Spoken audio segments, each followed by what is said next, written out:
नमस्कार, एक बार फिर से आप सभी का स्वागत है। इस वीडियो के माध्यम से मैं लिव इन रिलेशनशिप पे बहुत इंपॉर्टेंट जानकारी आप लोगों के साथ शेयर करूंगी। लिव इन रिलेशनशिप पे रहने के लिए भी बहुत सारे लोगों के मुझे कमेंट या मैसेज आते रहते हैं कि लिव इन रिलेशनशिप में रहने की सही उम्र क्या है, क्या मैरिड और अनमैरिड लोग लिव इन में रह सकते हैं, क्या दोनों अनमैरिड लोग लिव इन में रह सकते हैं, कितने समय तक अगर साथ रहते हैं तो लिव इन रिलेशनशिप माना जाता है। लिव इन रिलेशनशिप में रह रही महिला के हक अधिकार क्या हैं, पुरुष के हक अधिकार क्या हैं, क्या लिव इन रिलेशनशिप सर्टिफिकेट जो बनता है वो कानूनी रूप से वैलिड है, सर्टिफिकेट बनाने के फायदे क्या हैं, नुकसान क्या हैं अगर नहीं बनाते हैं तो लिव इन रिलेशनशिप में नए कानून में वर्तमान में क्या क्या बदलाव किया गया है, क्या हक अधिकार दिए गए हैं, पुलिस प्रोटेक्शन कैसे लेना है और किस तरह के लोग लिव इन में रह सकते हैं, सर्टिफिकेट कैसे बनाना चाहिए, उसमें क्या क्या लिखना चाहिए, यही सारी जानकारी इस वीडियो के माध्यम से मैं आपको दूंगी। अगर आप लिव इन रिलेशनशिप में रहना चाहते हैं, इंटरेस्टेड हैं, तो इस वीडियो को पूरा जरूर देखें। मेरे चैनल पर नए हैं, अब तक सब्सक्राइब नहीं किया है तो सब्सक्राइब करके बेल आइकन को जरूर प्रेस करें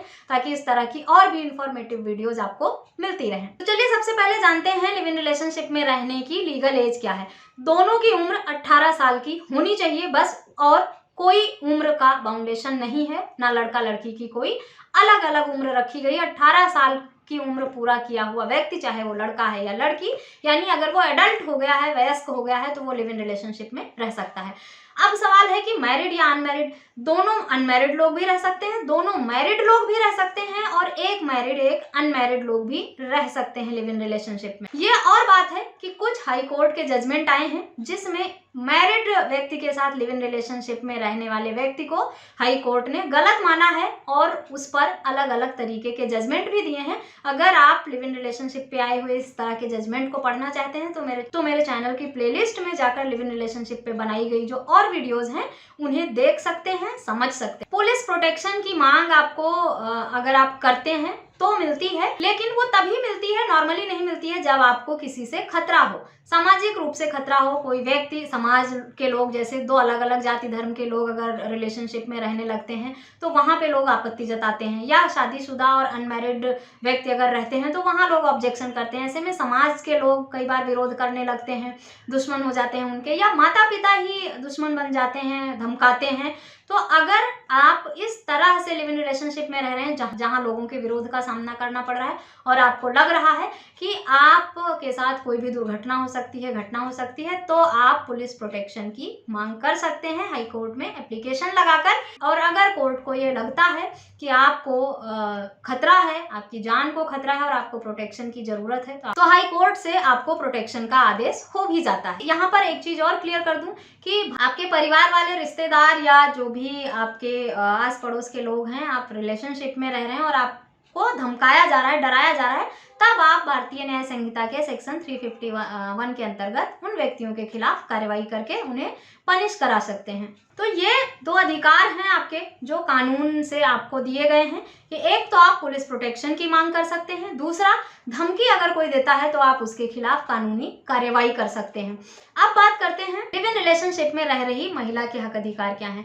लिव इन रिलेशनशिप में रह रही महिला आपसे बीएनएस के सेक्शन 144 के अंतर्गत मेंटेनेंस की मांग कर सकती है। घरेलू हिंसा अधिनियम के सेक्शन 12 के अंतर्गत जिस पार्टनर के साथ रह रही है उस पर केस कर सकती है घरेलू हिंसा का। लिव इन रिलेशनशिप से जो बच्चे पैदा होते हैं कानूनी वारिस होते हैं अपने पिता की संपत्ति के, और उन्हें अपने पिता का नाम भी दिया जाता है। महिलाओं के अंदर ये डर बहुत ज्यादा रहता है। सवाल पूछा है उन्होंने कि हम लिव इन में किसी के साथ रहते हैं अगर और उससे हमें बच्चा हो गया तो वो बच्चा तो अनाथ बेसहारा होगा, ऐसा कुछ भी नहीं है। आप जिस व्यक्ति के साथ लिव इन में रह रही हैं वो उसी का बच्चा है अगर, तो जिसका बच्चा है वो उसकी संपत्ति का उत्तराधिकारी भी होता है, उसे अपने पिता का नाम भी मिलता है और ये हक अधिकार पाने से उसका पिता भी उसे वंचित नहीं कर सकता। अगर कोई पिता मना करता है तो आप कोर्ट की शरण में जा सकते हैं अपने बच्चे के हक अधिकार के लिए। वो आपके उस पार्टनर का वो बच्चा है, उसका उत्तराधिकारी है और फादर के नेम में उसी का नाम ऐड होता है। ये हक अधिकार बच्चे से छीना नहीं जा सकता। बेशक आपने शादी नहीं की है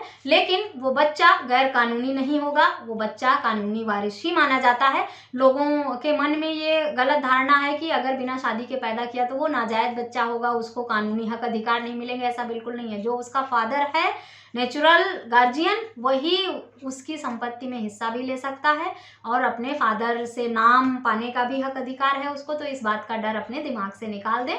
अगर आपका पार्टनर जो है, लिव इन पार्टनर, वो खुशी खुशी नहीं देता है तो कोर्ट है आपके पास विकल्प। आप न्यायालय की शरण में जाकर अपने बच्चे के हक अधिकारों की मांग कर सकती हैं। अब बात करते हैं कि लिव इन रिलेशनशिप सर्टिफिकेट बनाने के फायदे नुकसान क्या हैं। लिव इन रिलेशनशिप सर्टिफिकेट अगर बना लेते हैं तो फायदा यह है कि महिला आप पर झूठा आरोप लगाकर मामले नहीं दर्ज करा सकती। जैसा कि शादी का वादा करके रेप करने का मामला महिलाएं दर्ज करा देती थी, सहमति से संबंध बनाते थे, सहमति से लोग साथ में रहते थे और कुछ समय बाद लड़ाई झगड़े हुए तो रेप का मामला दर्ज करा दिया कि इसने झूठा वादा किया था। तो लिव इन रिलेशनशिप एग्रीमेंट बनवाना अब बहुत जरूरी हो गया है ताकि आप पर झूठे आरोप लगाकर मामले दर्ज ना हो। लड़कों के लिए ये फायदा है। लड़कियों के लिए ये फायदा है कि अगर लड़का शादी करना चाहता है, लड़का भविष्य में 2 साल बाद 4 साल बाद शादी करना चाहता है या बच्चे करना चाहता है या कोई हक अधिकार उस महिला को देना चाहता है या नहीं देना चाहता है, वो सारी चीज़ें उस जो एग्रीमेंट होगा लिव इन रिलेशनशिप के उसमें लिखना होगा ताकि दोनों की जो जिम्मेदारियां हैं भविष्य में वो साफ लिखी रहें। कोई एक दूसरे पर आरोप लगाकर लड़ाई झगड़े या पुलिस कंप्लेंट और कोर्ट कचहरी के चक्कर ना लगवा पाए। लड़कियां अगर चाहती हैं 4 साल बाद शादी करना है तो एग्रीमेंट में लिख लें इस बात को। लड़के से कोई खर्चा चाहती हैं, कोई संपत्ति में हिस्सा चाहती हैं, किसी भी तरह की जिम्मेदारी साझा करना चाहती हैं कि दोनों लोग कमाकर घर चलाएंगे, खर्चा आधा आधा करेंगे, हम शादी नहीं करेंगे कभी भी ये, और जब चाहेंगे अलग हो जाएंगे, कोई एक दूसरे पे क्लेम नहीं करेगा किसी तरह का। इस सब तरह की जो उम्मीदें आप एक दूसरे से रखते हैं उसे साफ साफ आपको लिव इन रिलेशनशिप एग्रीमेंट में लिख लेना चाहिए ताकि बाद में अगर कुछ समय बाद दोनों अलग हों तो ना लड़की कुछ क्लेम कर सके ना लड़का कुछ क्लेम कर सके। सारी बातें साफ साफ लिख लेना चाहिए लिव इन रिलेशनशिप एग्रीमेंट में। लड़कियों को ये फायदा है कि अगर लड़का शादी का वादा करता है, बाद में मुकर जाता है और उन्होंने एग्रीमेंट में लिखा लिया है तो वो क्लियर रहेगा। लड़की को अगर वो लड़का कुछ और कमिटमेंट करके दिया है तो वो सब भी लिखवा लें, उनको फ्यूचर में उसका फ़ायदा होगा अगर लड़का मुकर जाता है, छोड़ के भाग जाता है। लड़कों के लिए यह है कि झूठे आरोप लगाकर रेप जैसे मामले दर्ज नहीं होंगे या लड़की ये क्लेम नहीं कर पाएगी कि इसने शादी का वादा किया था और अब कर नहीं रहा है। तो कुल मिलाकर एक लिव इन रिलेशनशिप एग्रीमेंट जो है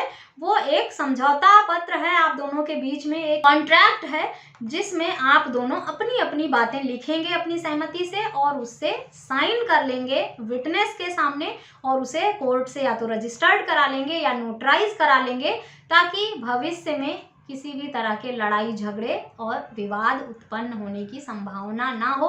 अगर हो भी तो आप दोनों अपना पक्ष आसानी से साबित कर सकें।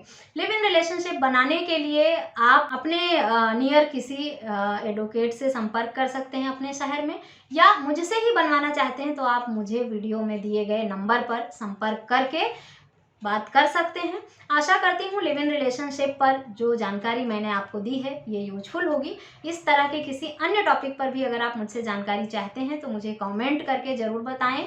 मेरा मोबाइल नंबर आपको वीडियो के डिस्क्रिप्शन बॉक्स से मिलेगा। इस वीडियो में बस इतना ही, मिलते हैं नेक्स्ट वीडियो में, तब तक के लिए थैंक यू एंड बाय।